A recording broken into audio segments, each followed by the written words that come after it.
Les projecteurs des plateaux de télévision possèdent cette étrange faculté d'illuminer les visages tout en projetant des ombres d'une noirceur insoupçonnable sur les coulisses de la vie privée. Durant les années 2000, une fascination collective s'est emparée du public pour ces familles hors du commun,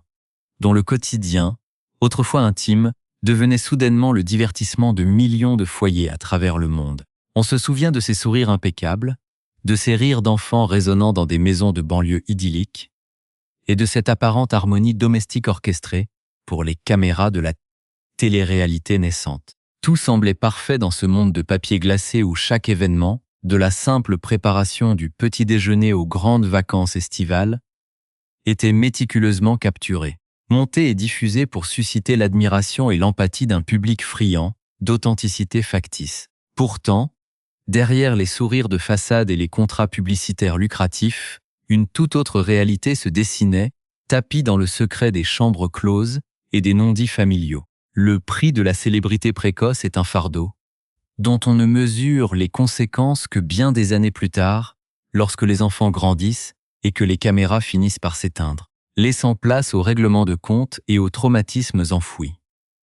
Avant d'entrer dans le vif de cette affaire bouleversante, qui ébranle aujourd'hui les certitudes de toute une génération de téléspectateurs, prenez un court instant pour vous abonner à notre chaîne et activer les notifications afin de ne manquer aucun des prochains chapitres de cette enquête exclusive. C'est votre soutien qui nous permet de plonger ainsi au cœur des vérités les plus complexes et de vous proposer des récits fouillés et documentés. L'histoire qui nous occupe aujourd'hui dépasse de loin le cadre du simple différend familial pour toucher au fondement même de ce que fut l'âge d'or de la télé-réalité familiale américaine. Un jeune homme, aujourd'hui âgé de 22 ans,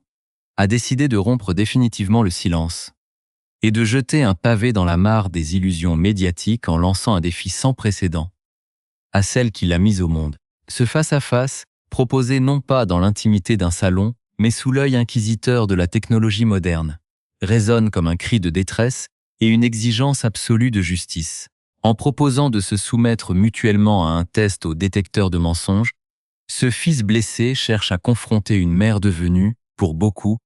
le symbole d'une parentalité toxique et mercantile. Les accusations qu'il porte ne sont pas de simples reproches d'adolescents rebelles ou des griefs passagers liés à une éducation stricte, mais des allégations d'une gravité exceptionnelle qui décrivent un quotidien fait de séquestration, de violences physiques et de manipulations psychologiques à grande échelle. L'opinion publique, qui a vu ce garçon grandir sous ses yeux semaine après semaine, se retrouve aujourd'hui face à un miroir brisé, obligée de s'interroger sur la complicité involontaire qu'elle a entretenue en consommant ces images de bonheur familial frelaté. L'atmosphère qui entoure cette affaire est lourde de tensions accumulées pendant plus d'une décennie de silence imposé, de procédures judiciaires et de déclarations contradictoires par médias interposés. Pour comprendre comment une telle fracture a pu se produire, il convient de replonger dans l'ambiance de cette époque où la célébrité s'obtenait en exposant sa progéniture au regard du monde entier. La mère, autrefois encensée pour sa capacité à gérer une famille nombreuse et atypique, est aujourd'hui une femme de 51 ans retranchée derrière ses certitudes et son passé de figure médiatique incontournable. Le fils, quant à lui, s'est construit dans l'ombre de cette omniprésence maternelle, traversant des épreuves dont le grand public ne soupçonnait pas l'existence. Ce duel à distance, qui captive désormais les réseaux sociaux et les observateurs des dynamiques familiales hollywoodiennes, met en lumière la trajectoire de deux vérités inconciliables, qui s'affrontent sans merci. D'un côté, la version officielle d'une mère protectrice confrontée aux troubles d'un enfant difficile. De l'autre, le témoignage glaçant d'un survivant d'un système abusif conçu pour le profit et la mise en scène. Ce climat de suspicion et de révélations successives crée une atmosphère presque cinématographique, où chaque nouvelle déclaration vient ébranler les certitudes de la veille. Le jeune homme ne s'adresse plus à sa mère par les canaux traditionnels de la communication familiale, disparus depuis bien longtemps, mais utilise les nouveaux tribunaux de notre siècle, que sont les podcasts et les plateformes de partage vidéo. C'est là, dans le calme d'un studio d'enregistrement, que les mots les plus durs ont été prononcés, brisant le vernis d'une nostalgie télévisuelle que certains tentaient encore de préserver. En évoquant des détails d'une précision chirurgicale sur les méthodes de punition et d'isolement qu'il aurait subies durant sa tendre enfance, il ne cherche pas seulement à capter l'attention, mais à provoquer une réaction thérapeutique et légale. Le public assiste, impuissant mais fasciné, à la déconstruction méthodique d'un mythe médiatique, se demandant jusqu'où iront les révélations et quelles seront les répercussions de ce séisme familial sur l'industrie du divertissement dans son ensemble. L'attention est à son comble alors que les accusations se font de plus en plus précises, touchant à l'intimité même de la cellule familiale et aux écrits les plus secrets d'une mère autrefois idolâtrée. Le jeune homme affirme détenir des preuves spirituelles et écrites de cette violence, mentionnant des journaux intimes où la détresse et la colère maternelle se mettent dans des prières troublantes pour cesser de battre un enfant en bas âge. Ces affirmations, qui dressent le portrait d'une femme aux prises avec ses propres démons et déchargeant sa frustration sur un nourrisson, contrastent douloureusement avec l'image de la nurse pédiatrique dévouée que la télévision avait vendue au monde entier. Le spectateur est ainsi transporté dans un univers de faux-semblants, où chaque souvenir d'enfance devient suspect, où chaque rire enregistré en arrière-plan semble masquer les pleurs d'un enfant enfermé. L'intrigue se noue autour de cette confrontation inévitable qui s'annonce. Un moment de vérité, où les machines de détection de mensonges et les moniteurs cardiaques devront trancher là où les mots ont échoué depuis des années. Cette première phase de notre récit pose les bases d'un drame humain profond, une tragédie moderne où la célébrité a agi comme un amplificateur de souffrance. Alors que le jeune homme continue de mobiliser sa communauté virtuelle pour faire entendre sa voix, sa mère oppose une fin de non-recevoir teintée de dédain et d'explications d'ordre médical, renvoyant son fils à des diagnostics psychiatriques passés pour discréditer sa parole. Ce choc des récits crée une attente insoutenable chez les observateurs, car au-delà de la querelle de clocher, c'est le procès d'un certain modèle de télévision qui se joue sous nos yeux. Les détails techniques de ce défi, l'implication des moniteurs cardiaques et la volonté d'exposer chaque mensonge au grand jour montrent à quel point le point de rupture a été dépassé, ouvrant la voie à une exploration sans concession des secrets les plus sombres de cette dynastie déchue de la télé-réalité. Pour comprendre la profondeur de l'abîme qui sépare aujourd'hui Colin Gosselin de sa mère Kate, il faut plonger au cœur des révélations glaçantes qui ont été partagées lors de cette récente émission de podcast. Un moment de pure tension où le vernis de la célébrité a définitivement volé en éclats. Le jeune homme de 22 ans, qui tente de reconstruire sa vie loin des projecteurs d'Hollywood, a formulé une invitation directe, presque chirurgicale, à l'adresse de sa mère en la mettant au défi de s'asseoir face à lui pour passer un test polygraphique complet. Les détails fournis par Colin ne relèvent pas de la simple mésentente éducative, car il a évoqué de manière particulièrement glaçante l'utilisation de liens autobloquants en plastique, ces fameux serre-câbles, couramment appelés colliers de serrage, qui auraient servi à lui attacher les mains et les pieds alors qu'il se trouvait enfermé de force dans un sous-sol verrouillé de la maison familiale. Cette image d'un enfant de la télé-réalité, adulé par des millions de téléspectateurs à l'écran, mais potentiellement ligoté et isolé dans les entrailles de sa propre demeure à l'abri des regards, a provoqué une onde de choc considérable parmi les fans de la première heure, qui se demandent désormais ce qui se tramait réellement lorsque les techniciens de la chaîne TLC coupaient les caméras de l'émission.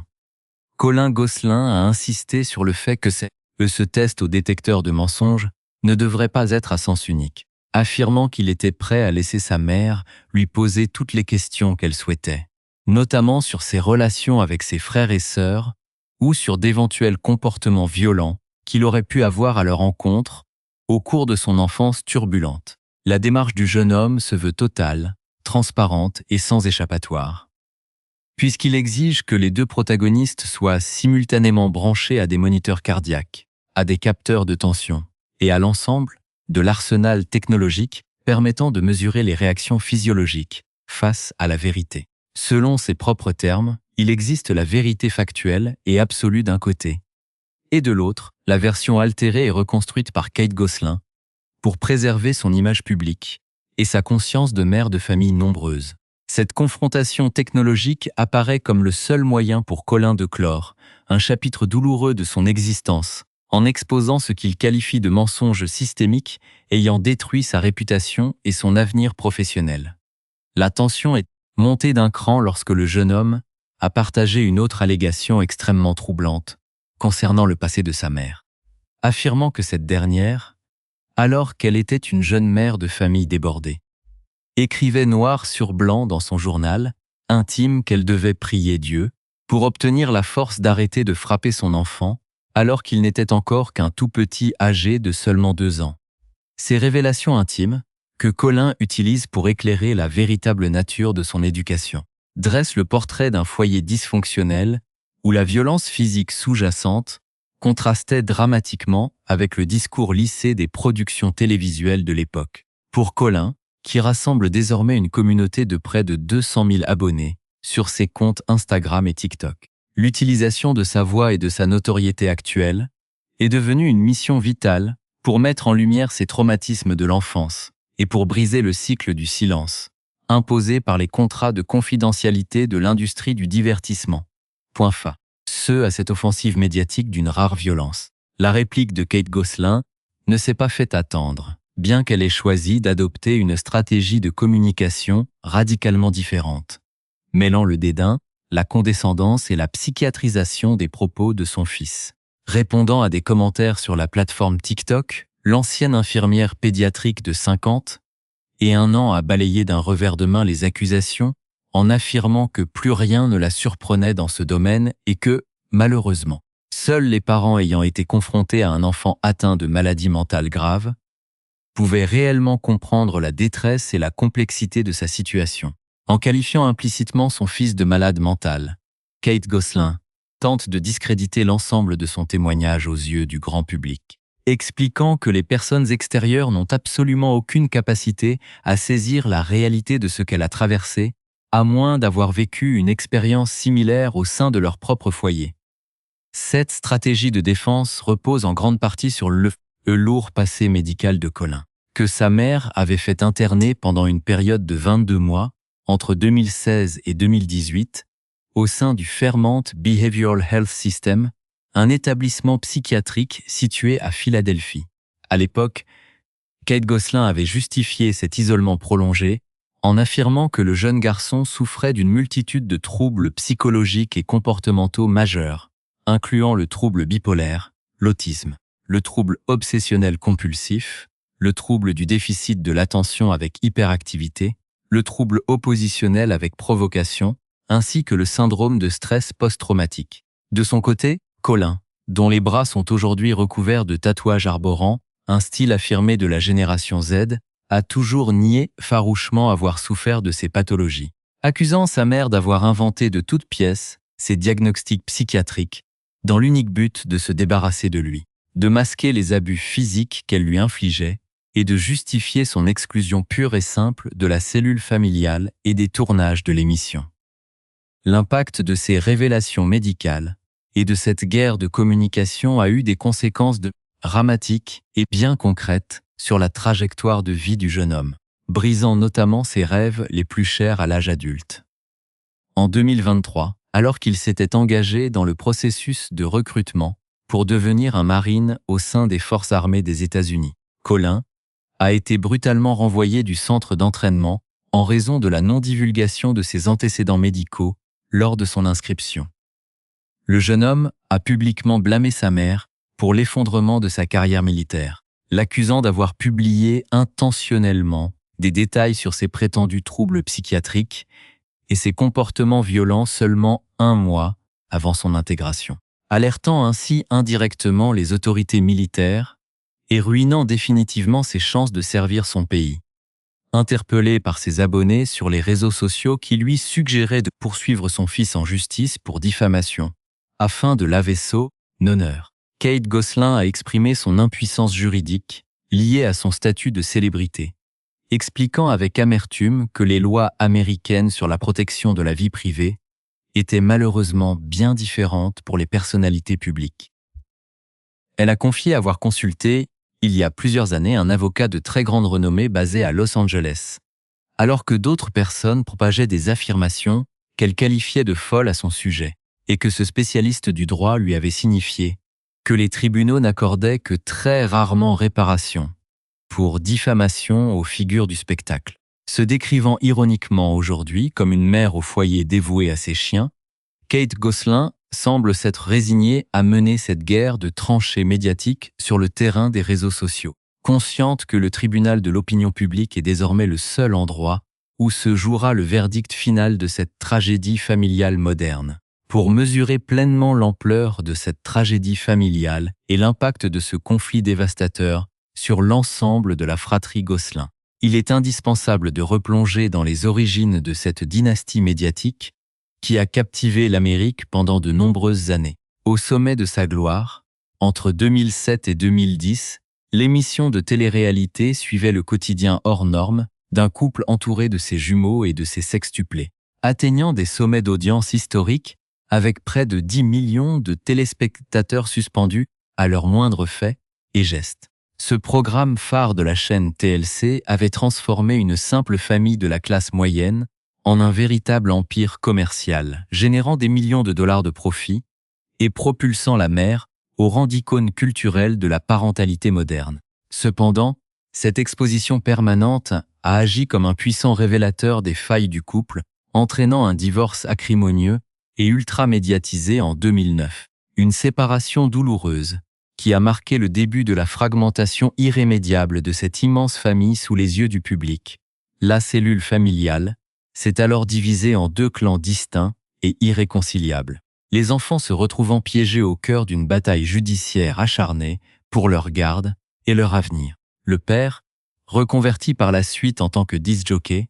a obtenu la garde exclusive de Colin en 2018, après la sortie de ce dernier de l'établissement psychiatrique où sa mère l'avait placé, ainsi que celle de sa sœur Anna dès 2016. Les 6 autres enfants de la fratrie, à savoir les sextuplés Aden, Alexis, Joël et Léa, aujourd'hui âgés de 22 ans, ainsi que les jumelles aînées Madeleine et Cara, désormais âgées de 25 ans, sont quant à eux restés sous la coupe exclusive de leur mère, coupant progressivement et totalement les ponts avec leur frère Colin et leur père. Cette rupture fraternelle est l'une des cicatrices les plus profondes de cette histoire. Colin se retrouvant isolé et rejeté par la majorité de ses propres frères et sœurs, qui ont choisi de s'aligner sur la version maternelle et de considérer leur frère comme le mouton noir de la famille. Malgré la fin de l'émission originale, la mère a poursuivi sa quête de notoriété en produisant et en incarnant plusieurs séries dérivées, centrées sur sa nouvelle vie de mère célibataire, tout en multipliant les apparitions dans des programmes populaires de la télévision américaine, comme les concours de danse, les émissions d'échange d'épouses ou les compétitions de télé-réalité de célébrités. Récemment installée en Caroline du Nord, elle continue d'exploiter son image sur les réseaux sociaux, partageant des partenariats rémunérés pour des services d'abonnement liés aux déséquilibres hormonaux et affichant une silhouette soignée pour tenter de conserver une forme de pertinence médiatique. Cette persistance à vouloir exister publiquement contraste violemment avec la trajectoire de son ex-mari, qui a reconstruit sa vie loin des caméras en se mariant récemment après plusieurs années d'une relation stable, offrant à Colin et Anna le cadre de vie plus conventionnel et sécurisant qu'ils réclamaient depuis leur plus jeune âge.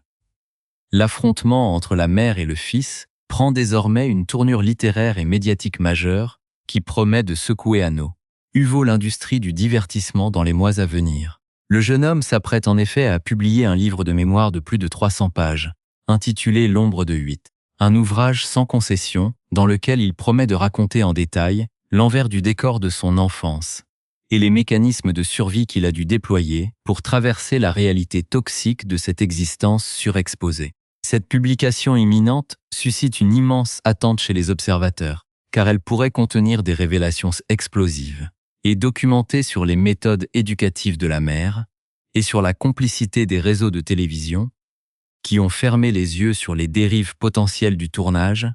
afin de préserver leurs audiences et leurs revenus publicitaires. Par un retournement de situation ironique dont seule la télévision moderne a le secret, le destin des 2 protagonistes va de nouveau se croiser sur le terrain de la performance physique et du dépassement de soi. Le jeune homme a en effet été sélectionné pour participer à la toute nouvelle saison de l'émission de compétition militaire extrême intitulée Force spéciale, le test le plus difficile au monde. Un programme exigeant où des personnalités sont soumises aux méthodes d'entraînement réelles des forces d'élite. Cette participation prend une dimension symbolique d'autant plus forte que sa mère avait elle-même tenté l'aventure quelques années auparavant, subissant un échec cuisant en étant éliminée dès le premier épisode, à la suite d'une blessure au cou. Pour Colin,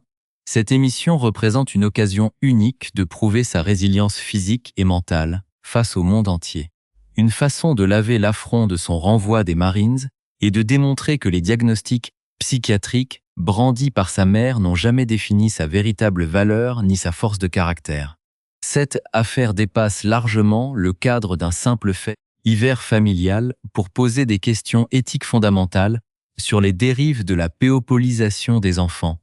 et sur la responsabilité des parents et des diffuseurs dans l'exploitation commerciale de la vie privée des mineurs. Le public, autrefois simple spectateur passif des rires et des pleurs de cette famille nombreuse, se retrouve aujourd'hui confronté à la réalité brute d'un traumatisme d'adulte qui exige que des comptes soient rendus. Alors que les représentants officiels des deux parties refusent pour l'instant de commenter formellement les dernières attaques par voie de presse,